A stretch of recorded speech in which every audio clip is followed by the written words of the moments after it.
Hi guys, this is Rito and Jasmine. English, I am from Health with Lalia, and I am going to be reading chapter 3, the last chapter of the Healthier Way program.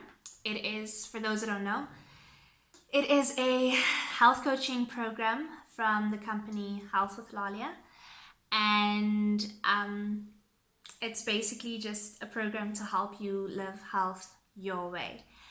So like I said, I'm going to be reading chapter 3 of this program.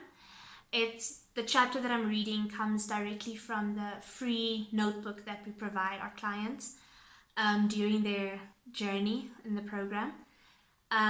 So it's basically just to give you some idea of what to expect in the program, but also if you have any questions or if you relate to anything that I read today or you just want to know more about it, then yes, you can contact me. Everything is linked down below. So I also linked below chapter 1 and chapter 2. If you haven't read it, I would advise you to read those because they kind of flow into each other, supplement each other very well. But without further ado, let us read. So chapter 3, there's like a big bug standing on my door. Anyway, so yes, chapter 3. It is called the repacking. So the first chapter is called Out with the Old. This one is called the third chapter, last chapter. It's called In with the New. There's one major difference that I've discovered when it comes to living from within, in comparison to living from the outside in. So what I mean by this is how we allow circumstances or people's perceptions and opinions of us to enable or disable our actions. When it comes to living from within, circumstances don't matter at all. They are only used as fuel and strategies to reorganize those circumstances. And that need to figure out a strategy, it comes to us easily when we are fueled or when we are living from the inside out. Instead of circumstances paralyzing us or causing us to feel like we are failing. Sound familiar? Let me put this into context. When you have a definition of health that is solely based off of the principles you want for your life, how you want to feel and look and behave every day, as opposed to what others expect from you, or how they want you to feel, live, and look. If you live from that definition, the first one that I mentioned, you become the leader of your health. And you thrive even on the days when you didn't move or exercise, or you didn't only have nutritious foods for the day, or on the days when you feel stressed out and things have not been going great at work and school. You don't allow that to determine your progress. Instead, you just strategize to make tomorrow look differently. And you are able to do so with a smile on your face and with peace in your heart. What I've come to realize is that, sorry, I thought the bug was jumping. Anyway, what I've come to realize is that health leadership doesn't just happen overnight. Imagine you have been allowing someone else to lead your health, and now you have to take back that leadership and trust yourself to lead well. It's not an easy task, and I understand that.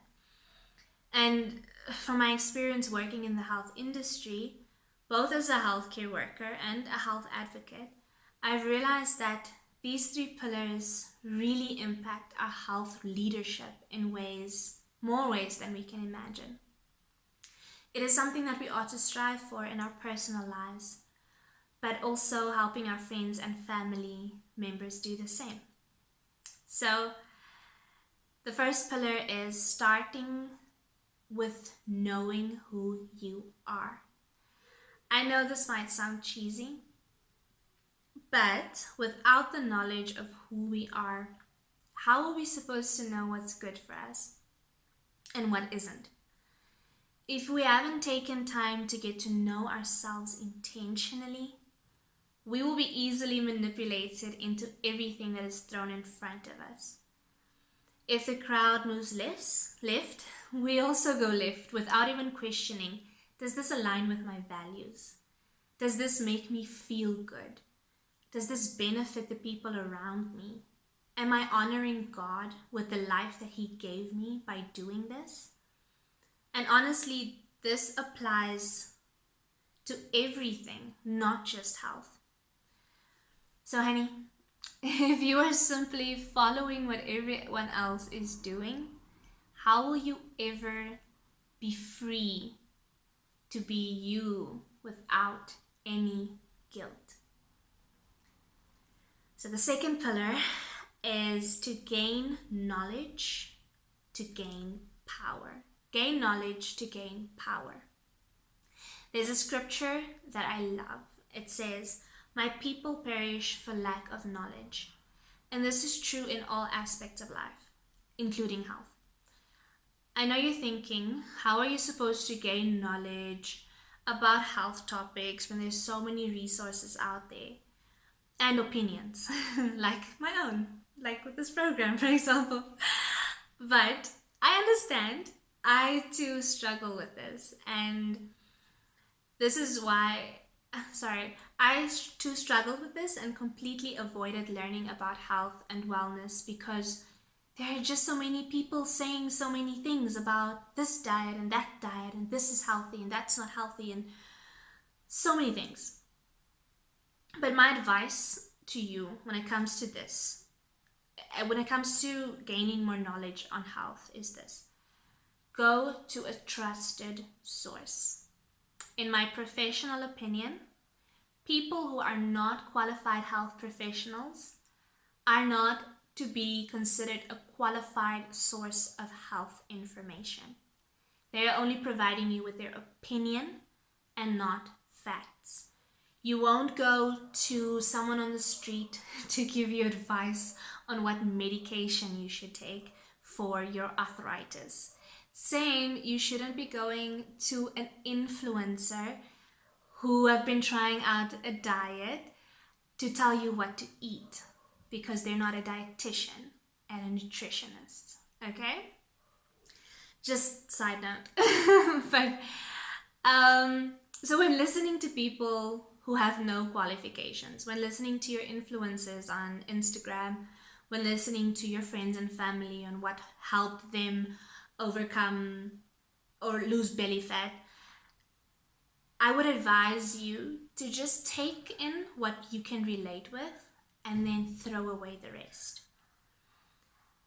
So, you can also try out what works for you and then throw away the rest. If it doesn't work, throw it away. Believe what aligns with your values and throw away the rest. There you have it, plain and simple. You don't have to believe everything you listen to. You don't have to follow every new thing that is out there. You just have to be true to yourself and know, okay, this thing feels good, it aligns with my values, and then throw away the rest. Just throw it away. And then the third pillar for health leadership is use what you have been given. I believe in the saying that everything you have, you need. What you don't have, you don't need. This is pretty straightforward, but oftentimes we still complain about the things we don't have and think we need. I need to go to the gym in order to lose weight or be consistent. I need more money if I want to eat healthier. I need to exercise with someone in order to be committed. I can't start my health journey. I need money first. So it goes until we find ourselves years later in the same spot with no single improvement in our mental, physical, or social well-being. But what I say to that is, okay, I understand but have you tried to use what you have? Or are you still stuck in a poverty and lack mindset that has convinced you that what you have is not enough and will never be enough? Can I challenge you, even if this is all you take from this video, can I challenge you to paste this quote up somewhere where you can be reminded of how much you actually have? And the quote goes as follows: I have an abundance of everything I need to be healthy. That's it. Just that. Okay. If you don't have the things you think you need, use what you have and be transformed by those gifts that you have been given. And that's the end of chapter 3. So I hope you found some piece of wisdom, something that you can relate with. Like I said, I'm free for you to contact me, book a sign up for a free discovery call if you want to know more about the program or want to know more about how, if I can help you and how I can help you. And yeah, the rest of the other videos links are also down below, so check them out.